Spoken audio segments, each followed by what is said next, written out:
자, 여러분 안녕하십니까. 네. 자, 오늘 12월 12월이라기보다도 2020년도 마지막 주 첫 월요일 장이 강한 변동성. 네. 요즘 그 장세가 굉장히 그 변동성이 굉장히 심하죠. 특히 이제 최근 한 며칠 사이에는 전강후약, 네, 전강후약이라고 할 수 있을 정도죠. 지난주 목요일하고, 네, 뭐, 장 마감은 사실 뭐, 마이너스로 끝난 건 아니지만, 이제, 장 초반에 비해서 장 후반이 좀, 상승폭이 많이 반납된 그런 이제, 전강후약의 흐름을 보였어요. 뭐 그건 뭐 이미 어느 정도 예측한 것처럼 이제 개미 투자자의 비중이 지금 굉장히 높아졌잖아요. 전체 장에서 전체 그 투자 주체 중에서. 자, 그러다 보니까 이제 그 양도세, 주식 양도세에 관해서 좀 위험을 회피하려고 하는 그런 이제 매물들이 많이 나오는 그런 이제 최근 장의 흐름을 보이고 있었어요. 그래서 이제 변동폭이 굉장히 심하다고 할 수가 있습니다. 그래서 뭐 이제 그러니까 쉽게 해가지고 이제 개미들이 차지하는 비중이 크다 보니까 개미들이 이제 그 주식 양도세 관련돼서 그 어떤 뭐 세금을 안 내기 위해서 이제 대량으로 매도하는 그런 이제 패턴을 보이고 있고, 그 개미들 비중이 크다는 것은 그만큼 이제 그런 패턴을 보였을 때 장이 크게 흔들릴 가능성이 높다, 뭐 이렇게 예측을 할 수가 있겠죠. 네, 그래서 지금 오늘 또 그러면 전강후약이었죠. 전형적으로 뭐 거의 보합. 네, 뭐 코스피는 강보합, 코스닥은 약보합, 뭐 이런 선에서 장을 마감했습니다. 개인이 굉장히 많이 던졌죠. 네, 굉장히 많이 던져가지고 코스피는 거의 9천억, 9,500억 정도 던졌어요.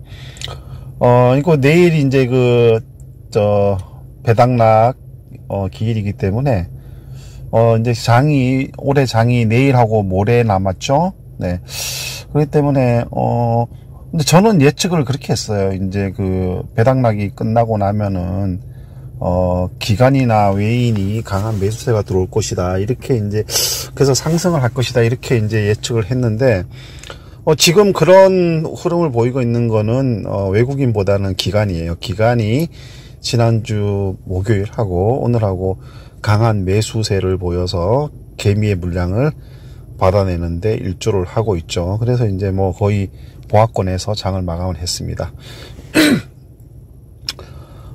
양시장 모두 이제 외국인하고 기관이 쌍끌이 매수로 임했음에도 불구하고 지수가 보합권에 머물렀다는 것은 개미의 파워가 그만큼, 개미의 영향력이 그만큼 세졌다고 할 수가 있습니다. 이런 상황이기 때문에 이제 그 매수 주체들이 좋아하는 종목들이 있죠. 그죠? 그래서 이제 뭐 기관, 이제 지난 이제 24일하고 오늘하고는 이제 기관들이, 주도한 장세이기 때문에 기관들이 좋아하는 종목들, 그리고 이제 확실한 재료를 가지고 있는 종목들, 그런 종목들 위주로 이제 상승을 보였어요. 그리고 이제 개미들이 이제 매도가 굉장히 강했잖아요. 강했기 때문에 개미들이 좋아하는 종목, 중소형주에 굉장히 많죠. 중소형주에서. 네, 그래서 중소형주들이 대체로 보면은 24일하고 오늘하고 모두 장 초반에는 굉장히 좋았다가 점점 상승폭을 줄여 나가서 이제 마이너스로 전환되는 종목들이 굉장히 많이 증가하고 있습니다. 그래서 이제 뭐 지난 한 일주일 전부터 나왔던 소리가 그거죠. 중소형주 수익 본기 있으면은 현금화 시켜라. 네, 현금화 시키고 가지고 있어라. 보유하고 있어라. 이제 현금화 비중을 좀 높여라. 이제 이런 이제 이야기들이 나왔죠. 네, 그래서 이제 아마 그때 뭐 중소형주 가지고 있으면서 현금화 시켰거나 뭐 현금화 안 시켰어도 그때 매도를 했던 분들은 지금 좀 뭐랄까 손실이 날아가 버렸을 손실이 많이 줄어들었을 것이라고 생각이 됩니다. 하지만 그 자기가 종목을 잘 선택해서 이제 지금 같은 경우에는 사실 단타가 먹히는 시기죠, 그죠? 이렇게 변동폭이 심할 때는. 그렇기 때문에 자기가 뭐 능력이 되고 시간이 많다면은 뭐 요즘 같은 시기에는 단타로 대응하되 해서 이제 작게 먹어도 어느 정도 좀 손실 안 보면서 좀 수익을 낼 수 있는 그런 시기라고 볼 수가 있습니다. 지금 뭐 특별히 악재가 될 만한 거는 내년, 제가 이제 계속 몇 번 말씀을 드렸지만 내년 아무리 안 좋게 봐도 내년 1분기 까지는 이제 특별한 악재가 나올 만한 게 지금 없어요. 코로나 말고는. 물론 뭐 지금 글로벌 전체가 코로나 상황이기 때문에 경기가 좋지는 못해요. 좋지는 못하지만 이제 각 국가들이 저금리를 통해서 이제 정책을 경기 부양책을 펼치기 때문에 그게 상쇄가 되죠. 상쇄가. 그래서 실물 경기가 침체되는 부분이 국가 각 정부들의 어떤 재정 정책에 의해서 이제 뭐 받쳐질 수 있는 상황이기 때문에 좀 안전빵으로 갈 수가 있는데 그 이후에 이제 뭐 이제 좀 저는 내년 상반기까지는 좀 괜찮다고 보는데 이제 최악의 경우에 이제 1분기까지를 넘어선 그 이후에는 어떤 정책의 효과도 이제 한계가 좀 다가올 것 같고 좀 그런 생각이 좀 드네요. 그래서 오늘 같은 경우에는 이제 그 코스피가 1.74포인트 상승한 2800선 2800.8로 마감을 했고요. 코스닥은 927.0으로 마감을 했습니다. 코스닥은 1.68포인트 하락했죠. 그래서 이제 뭐 코스피는 0.06%, 코스닥은 0.18% 상승하고 하락했습니다. 뭐 그래프 보시면 아시겠지만 이제 굉장히 변동폭이 심했죠, 장중에. 그죠? 뭐 코스닥도 마찬가지고요. 네, 코스닥도 장중에 이제 계속 변동폭이 심했었죠. 네, 요때 이제 9시에서 한 10시 그 사이에 뭐 양시장 모두 쫙 갑자기 급락했었습니다. 갑자기 급락했다가 이제 요때 잘 나가다가 급락했다가 이제 급락할 때까지만 하더라도 이제 요 장 초반에는 양시장 모두 이제 개미가 이제 혼자 매수하고 있었죠. 그러다가 이제 요때쯤에 이제 그 기관이 매수로 돌아서고 개미가 매수량을 점점점 줄여갖고 그런 흐름을 보였습니다. 그리고 이때부터는 사실 뭐 바뀌었죠. 개미가 팔고 기관이 사고 이런 거. 외국인들은 뭐 거의 뭐 매도 쪽으로 이제 방향을 잡고 있었던 상황이었죠. 그러다가 이제 그 코스닥 같은 경우에는 외국인이 이제 매수세로 확 돌아서 가지고 이제 굉장히 강한 매수세를 보였죠. 그래서 이제 2,800억 정도 매수하는 것으로 이제 마감을 했는데 반면에 이제 개인은 한 9천억, 개인이 이제 양시장 모두 9천억 이상을 매도를 하면서 뭐 엄청나게 팔았죠. 그죠? 뭐 코스피도 뭐 많이 판 거지만 코스닥은 특히 이제 9천억을 넘게 팔았다는 거는 개인이 이거는 굉장히 좀 많이 판 거죠. 그죠? 그러니까 이렇게 팔 만한 특별한 이유가 있는 건 아닌데 팔았다 이런 거는 이제 결국은 이제 뭐 추론되는 게 결국은 이제 그 양도세 말고는 없죠. 그리고 이제 뭐 그 끝나고 나면은 이제 뭐 다시 또 이제 내년에 다시 또 이제 이 물량들이 다시 들어올 겁니다. 들어올 거기 때문에 뭐 특별히 뭐 이렇게 뭐 염려될 건 없는 것 같은데 한번 지켜봐야 되겠죠. 그리고 이제 기관이 이걸 다 받아서 이제 한 6,500억 정도 매수를 했네요. 네, 보시다시피 이제 뭐 하락과 상승 종목이 이제 좀 양시장 모두 하락이 훨씬 더 많습니다. 그러니까 이제 뭐, 아까도 말씀드렸지만, 이제 뭐, 특별한 재료가 없는 중소형주들은 대부분 이제 하락 쪽으로 방향을 잡았고, 뭐, 재료가 있는 종목들에 한해서 이제 상승 흐름을 보였다고 할 수가 있습니다. 네. 자, 오늘 특히 이제 역시나 이제 기관들이 좋아하는 LG전자, 뭐, 삼성전자, 뭐, 이런 종목들, 이런 종목들이 이제 대체로 좀 상승 흐름을 보였다고 할 수가 있습니다. 그리고 오늘 특징할 만한 것이, 오늘뿐만 아니라 사실 지난 24일부터라고 해도 과언이 아니죠. 그 전부터, 그때를 전후해가지고, 1월 달에 이제 JP모건 컨퍼런스에 관련돼서 바이오 벤처들이 다시 또 이제 주목을 받고 있어요. 그래서 지금 오늘 같은 경우에도 뭐, 메드팩토를 비롯해가지고 ABL 바이오, 엔지캠 생명과학, 뭐 이런 초청받았다는 종목들이 좀 강한 상승 흐름을 이어갔다고 할 수가 있겠습니다. 자, 지금 뭐 미국 시장은 양시장 모두 선물 시장이 좀 상승하고 있네요. 네. 자, 그러니까 여러분들이 이제 일단 뭐 이제 종합적으로 얘기를 해본다면은, 일단은 뭐 이제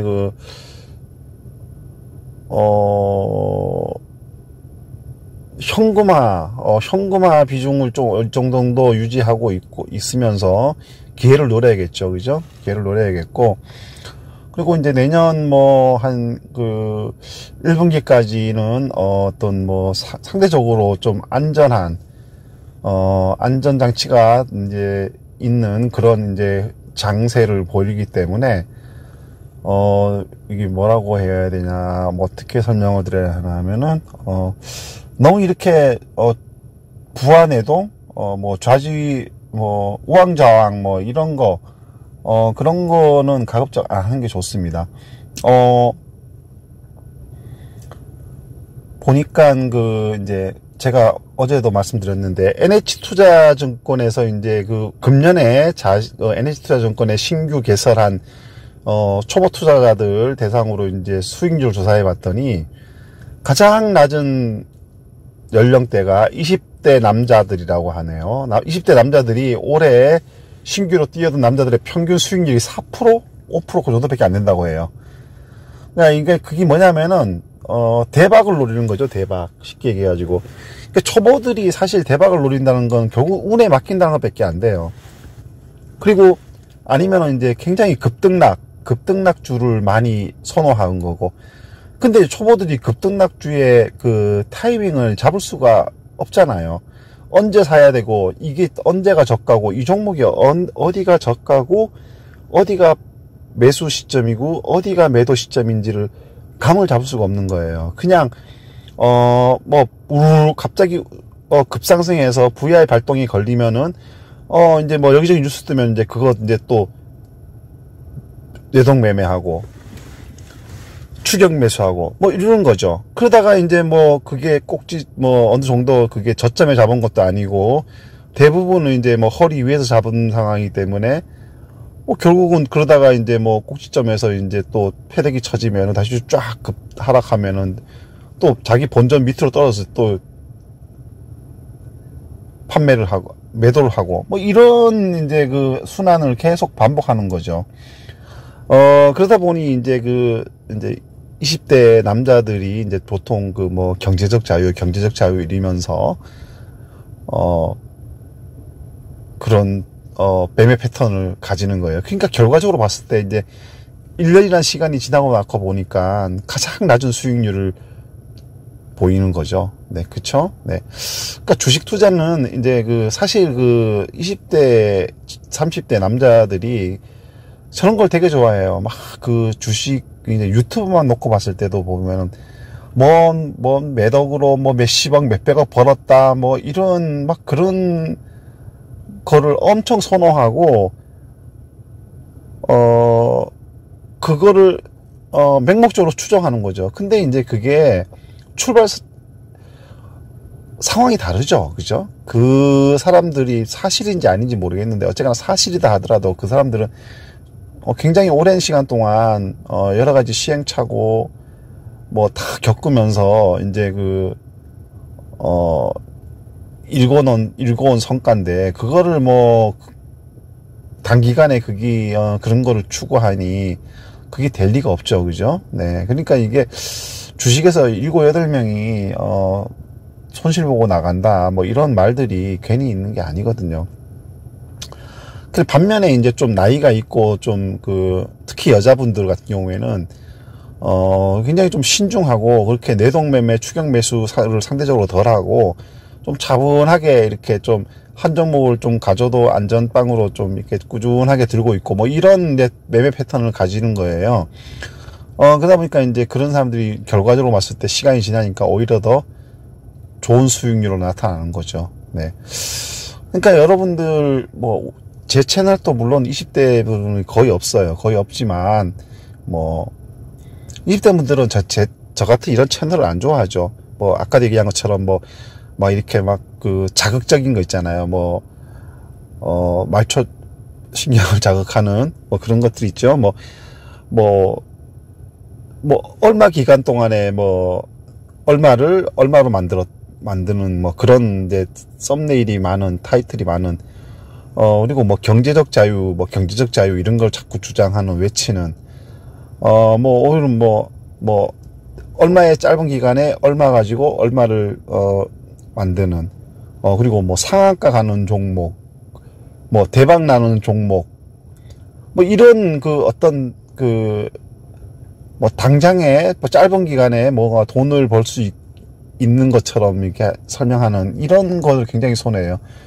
근데 이제 사실 그런 걸 선호하면은, 결과론적으로 봤을 때는 결국은 그런 걸 선호하더라도 그게 주식 투자에 이렇게 적용이 되기는 쉽지가 않죠. 그런, 방식들이, 대매매 방식들이, 그죠? 네. 이거는 비유가 될지 모르겠는데, 정주영 회장이, 이병철 회장이 삼성을, 현대를 어떻게 이끌어왔다, 어떻게 창업해왔고, 어떻게 성공했다, 이걸 우리가 스토리를 책 보고 달달 외운다고 해가지고, 모든 사람이 다 그렇게 되는 건 아니듯이, 그랑 비슷한 거라고 볼 수 있습니다. 그러니까 이제, 재벌들도 각각의 나름대로 자기만의 어떤 개성을 가지고, 자기만의 노하우를 가지고 다 이제 기업을 일궜듯이 주식도 마찬가지예요. 주식도 이제 누군가를 추종해서 될 문제가 아니고, 자기가 이제 자기만의 어떤 노하우, 자기만의 맞춤형 방법을 찾아내서, 하는 것이, 가장 효율적이고, 그러게 이제 좋은 것입니다. 이제 예를 들어서 누가 몇백억, 몇십억을 벌었다고 해가지고 그 사람을 맹목적으로 추정한다 해가지고 내가 그렇게 되는 건 절대로 아닙니다. 절대로 아니니까, 여러분들이 이제 시간이 많이 되면 될수록 여기저기 많은 정보들을, 공부해서 거기서 이제 내한테 맞는 것을 찾아내서 내가 나만의 어떤 맞춤형, 노하우를 빨리 개발하는 게 가장 최선이지, 누가 얼마 벌었다고 해가지고 그 사람을 막 맹목적으로 추정하고 그런다고 해서 되는 건 절대로 아니라는 것을, 좀 명심을 할 필요가 있어요. 이렇게 꼭 대박이 안 나더라도 주식은 사실, 일정 부분의 수익만 더 이제 얻을 수 있다면은, 이제 지금 일정 부분의 수익을 해봤자 이제 자기 시중은행 금리 이상이겠죠. 네. 근데 사실 그것도 이제 굉장히 큰, 수익률인데, 한 10%만 돼도 굉장한 수익률인데, 주식에서. 근데 사람들은 그렇게 생각 안 하죠. 특히 젊을수록, 남성일수록 더 그 생각 안 해요. 주식 하면은 최소한 더블을 먹고 이 정도는 돼야지 그래도 주식에서 돈 땄다고 할 수 있다. 이런 식으로 인식들을 많이 하는데, 그 대단한 착각입니다. 그런 사람은 진짜 드물어요. 물론 어쩌다가 이제 운이 좋아서 한두 번, 2배 먹고 3배 먹고 하는 종목이 나올 수도 있는데, 시간이 길어지면 이제 길게 먹고 봤을 때는 그 정도의 평균 수익률이 그 정도 나오기가, 그러면, 그 정도 나오면 굉장히 잘하는 사람입니다. 네. 그러니까 여러분들 이제 늘, 지나고 나면은 어느 정도 좀 수익이 평균 수익률이 좀 높게 나올 수 있는 이러한 투자 패턴을 가질 필요가 있는 것이죠. 네. 뭐 그러기 위해서는 일단 대박을 쫓지 말아야 되겠고, 손절을 잘해야 되고, 뭐 일단 이런 기본적인 것들을 가질 필요가 있죠. 대박을 안 쫓는다는 건 뭔 말이냐면은 내동매매, 추격 매수, 추격 매도, 추격 매수, 뭐 이런 걸 안 한다는 거라고 볼 수가 있습니다. 네, 하여간 오늘 그래서 장이 당분간 이제 올해 이제 내일 배당락 나오니까 내일하고 모레가 제 판단은 그냥 좀 좋게 끝나지 않을까 싶은 생각이 들기 때문에 뭐 봐야 되겠죠. 그러니까 제 개인적으로 제 혼자 이제 예측해 보기를 그렇다 이겁니다. 그러니까 이제 뭐 어쨌거나 올해 증시가 좀 유종의 미를 거둘 수 있도록 되기를 좀 바라보고 그렇게 될 거라고 저는 이제 보고 있기 때문에 일단 뭐 지금 이 강한 심한 변동 장세를 어떻게 좀 잘 이겨내고 너무 욕심 부리지 마시고 일단 차근차근 눈덩이 커지듯이 그렇게 이제 좀 주식 수익률을 높일 수 있는 그런 이제 투자 패턴을 가지시기를 바랍니다. 그리고 오늘 28일 장 시황은 일단 여기서 마치고 종목 오늘 종목의 흐름은 또 다른 방송에서 이제 또 계속 이어서 하겠습니다. 네, 감사합니다.